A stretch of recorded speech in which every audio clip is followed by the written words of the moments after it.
Shalom saudaraku yang dikasihi Tuhan Yesus Kristus. Selamat pagi, salam sejahtera untuk kita semuanya. Selamat datang kembali di Renungan Rohani pagi hari ini. Semoga saudara yang terkasih dalam keadaan sehat selalu. Kiranya damai dan sukacita Roh Kudus melimpah di dalam hati dan pikiran saudara saat ini. Sebelum kita mulai renungan pagi ini, marilah kita bersama-sama berdoa. Tuhan Yesus, terima kasih sudah membangunkanku pagi hari ini. Terima kasih atas penyertaan dan perlindungan Tuhan.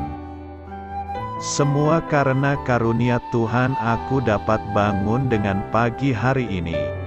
Aku menyerahkan seluruh aktivitasku hari ini ke dalam kuasa tangan Tuhan. Jauhkanku dari yang jahat, ya Tuhan. Tuhan Yesus, tolong lindungi dan berkati aktivitasku hari ini. Tolong berkati juga keluarga dan teman-temanku, Bapa Surgawi, oleh karya Roh Kudus.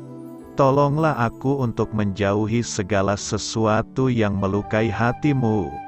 Ampunilah segala dosa kami, ya Tuhan.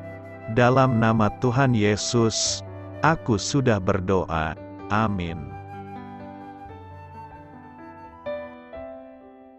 Sahabat saudara rohani, pembacaan ayat emas Alkitab renungan kita hari ini terambil dari Keluaran 2 ayat 11 sampai dengan ayat 15.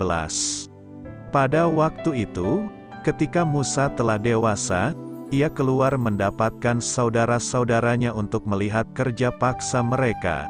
Lalu dilihatnyalah seorang Mesir memukul seorang Ibrani, seorang dari saudara-saudaranya itu.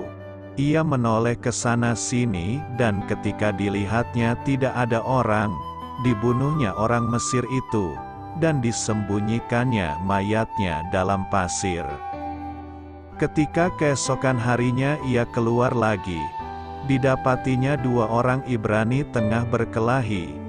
Ia bertanya kepada yang bersalah itu, "Mengapa engkau pukul temanmu?" Tetapi jawabnya, "Siapakah yang mengangkat engkau menjadi pemimpin dan hakim atas kami? Apakah engkau bermaksud membunuh aku, sama seperti engkau telah membunuh orang Mesir itu?" Musa menjadi takut, sebab pikirnya, tentulah perkara itu telah ketahuan. Ketika Fir'aun mendengar tentang perkara itu, dicarinya ikhtiar untuk membunuh Musa. Tetapi Musa melarikan diri dari hadapan Fir'aun dan tiba di tanah Midian. Lalu ia duduk-duduk di tepi sebuah sumur. Keluaran 2 ayat 11 sampai dengan ayat 15. Inti dari ayat emas renungan kita adalah, Musa menjadi takut, sebab pikirnya, tentulah perkara itu telah ketahuan. Mari kita mulai renungan pagi kita. Judul renungan kita hari ini adalah Kasih Karunia dan Perubahan, ditulis oleh Tom Felton. Mari kita mulai kisah inspiratif. Peristiwa kriminal itu begitu mengagetkan, dan pelakunya pun dijatuhi hukuman penjara seumur hidup. Dalam tahun-tahun sesudahnya, si pelaku dalam kesendiriannya di penjara di sel yang terpisah dengan napi-napi lain mengalami suatu proses penyembuhan jiwa dan rohani. Ia bertobat dan hubungannya dengan Tuhan dipulihkan.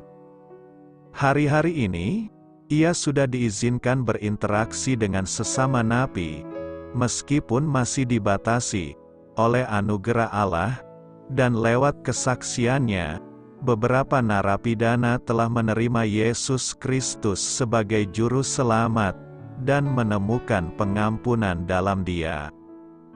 Meski sekarang dikenal sebagai tokoh iman yang besar, Musa juga pernah melakukan tindakan kriminal yang mengejutkan. Setelah menyaksikan seorang Mesir memukul seorang Ibrani, ia menoleh ke sana sini, dan dibunuhnya orang Mesir itu, meski Musa telah berbuat dosa. Dalam anugerahnya, Allah belum selesai berurusan dengan sang hamba yang tidak sempurna itu. Dia kemudian memilih Musa untuk membebaskan bangsanya dari penindasan mereka. Di Roma 5 ayat 14, kita membaca, "Maut telah berkuasa dari zaman Adam sampai kepada zaman Musa juga atas mereka, yang tidak berbuat dosa dengan cara yang sama." Namun, dalam ayat-ayat selanjutnya, Paulus menyatakan bahwa kasih karunia Allah memungkinkan kita, tanpa memandang dosa-dosa kita di masa lalu, untuk diubah dan dibenarkan di hadapannya. Kita mungkin berpikir bahwa apa yang pernah kita lakukan menghalangi kita untuk menerima pengampunan Allah dan dipakai demi kemuliaan-Nya.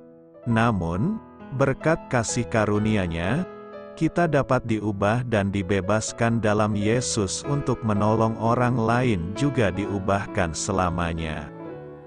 Amin. Marilah kita renungkan di dalam hati kita. Bagaimana Allah dan anugerah-Nya telah mengubah Anda?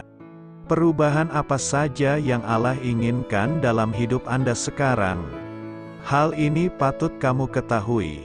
Musa, anak Amram dan Yohebed, Bilangan 26 ayat 59, dilahirkan menjelang berakhirnya masa 400 tahun bangsa Israel ditawan di Mesir.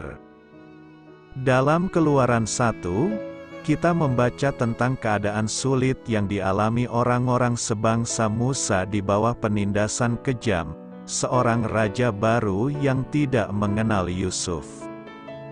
Fir'aun ini melihat bertambah banyaknya orang Israel, sehingga dalam ketakutannya ia meningkatkan beban kerja mereka dan memerintahkan para bidan untuk membunuh bayi laki-laki yang mereka bantu lahirkan.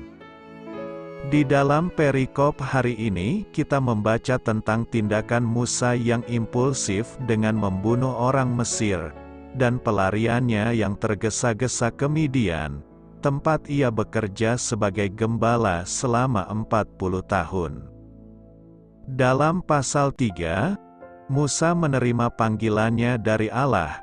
"Aku mengutus engkau kepada Fir'aun untuk membawa umatku, orang Israel, keluar dari Mesir." Musa menolak keras, tetapi dalam kekurangan dan keraguan-raguannya, ia dipakai Allah untuk memimpin bangsa Israel menuju gerbang tanah perjanjian. Doa saya menyertai saudara sekalian. Marilah kita menyampaikan doa syafaat. Bapa Surgawi, terima kasih atas kasih karunia-Mu yang mengubahkan hidupku. Amin. Sampaikan harapan dan permintaan saudara kepada Tuhan.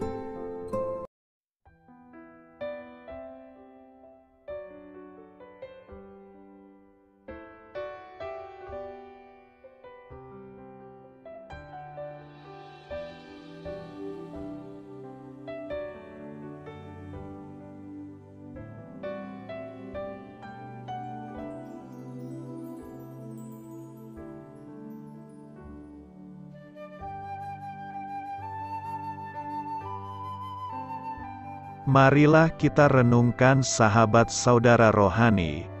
Demikianlah renungan firman Tuhan pagi hari ini. Semoga menjadi berkat dalam hidup kita. Dan sebelum kita memulai segala aktivitas kita pagi hari ini, marilah kita berdoa. Selamat pagi Bapa, malam hari telah berganti pagi. Kehidupan baru telah Engkau berikan kembali bagi kami. Bapa Surgawi, tolonglah aku menyadari kebutuhan orang lain, supaya aku dapat membagikan apa yang telah Engkau berikan kepadaku. Pada saat aku membutuhkan, berilah aku keyakinan bahwa Engkau akan mencukupkanku, melalui orang-orang yang mengasihi-Mu, bukan karena kami pantas atau layak. Namun karena kasih karunia-Mu kami boleh ada, sebagaimana kami ada di pagi hari ini. Terima kasih Tuhan, atas kesempatan baru yang telah Tuhan berikan kepada kami. Untuk bisa memperbaiki diri agar kami bisa lebih layak di hadapan-Mu. Hari ini kami serahkan semua perkara dan kesulitan yang akan kami lalui ke dalam tangan-Mu. Biarkanlah kami bisa memuliakan-Mu dalam segala aktivitas yang akan kami lakukan. Amin. Biarlah firman Tuhan menjadi pengingat untuk kita semua, bahwa tuntunan dari Roh Kudus akan selalu memberi jalan keluar bagi setiap permasalahan hidup kita, dan memberi kedamaian di hati kita. Sampai jumpa di renungan pagi saudara rohani berikutnya. Kiranya Tuhan selalu memberkati saudara semua hari ini. Amin. Shalom.